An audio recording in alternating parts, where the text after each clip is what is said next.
கிறிஸ்துவை நம்புவது என்பது வெறும் வார்த்தைகளால் சொல்லுவது மட்டும் அல்ல.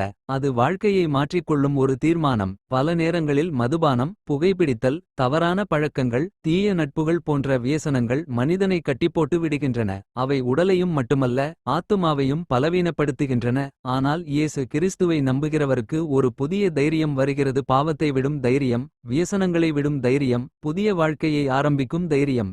வேதாகமம் சொல்லுகிறது, யாராவது கிறிஸ்துவுக்குள் இருந்தால் அவர் புதிய படைப்பாய் இருப்பார். பழையவை எல்லாம் கடந்து போயின.